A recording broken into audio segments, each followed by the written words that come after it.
Dans l'exercice 40, on te demande de compléter les schémas qui sont en dessous pour qu'on arrive à visualiser un cylindre, un cône et une sphère qui sont d'axe OX. Donc en fait, ça sous-entend, comme l'axe OX il est ici,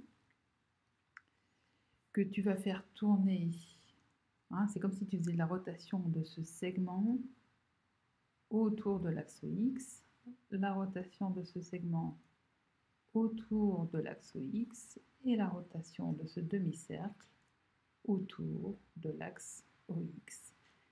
Et donc c'est comme ce que je t'ai expliqué dans les vidéos précédentes. En fait, on va se rendre compte que ici, comme le segment il est parallèle à l'axe des abscisses, l'axe OX, on va générer un cylindre en le faisant tourner autour de l'axe des abscisses.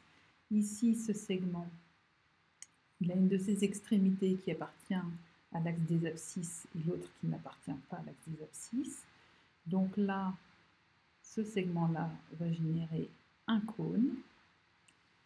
Et là, ce demi-cercle, comme on l'avait vu dans une des vidéos précédentes, va générer une sphère qui aura pour diamètre ce segment avec le point A qui a pour coordonnée moins 3, 0 et le point B qui a pour coordonnée 3, 0 dans ce plan. Et sinon, ce point, il a pour coordonnée dans l'espace, il aura pour coordonnée abscisse moins 3, pour ordonnée 0 et pour cote 0.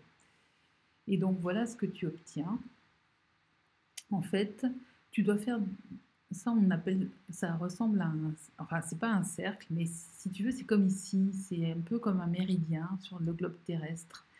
En vrai, c'est un cercle, mais c'est représenté comme un cercle aplati. On appelle ça une ellipse, en fait. C'est pour donner l'illusion qu'on a un volume, parce qu'en fait, on a représenté un volume, mais sur une feuille. Et donc, pour tracer cette partie-là, tu fais une sorte de cercle aplati, et le diamètre de ce cercle aplati, il est donné ici. Ou si tu préfères, le rayon de ce cercle aplati, il est ici. Et forcément, cette partie-là, elle est plus petite pour qu'on ait cette illusion de 3 dimensions. Donc il faut t'entraîner à faire ces ellipses.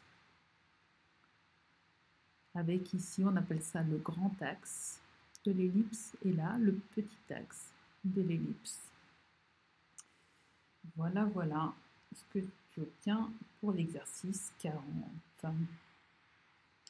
Et donc, maintenant, on a obtenu ces différentes surfaces de révolution. Surface de révolution, c'est quand on fait tourner un objet autour d'un axe. Et une application du calcul intégral, puisque pour l'instant, on n'a pas vu de calcul intégral dans ces vidéos d'introduction, mais une des applications du calcul intégral, ça va être pouvoir de calculer des volumes de surface de révolution grâce à des intégrales. Et donc ça, c'est pour la suite. Donc, c'est dans la vidéo suivante. À tout de suite.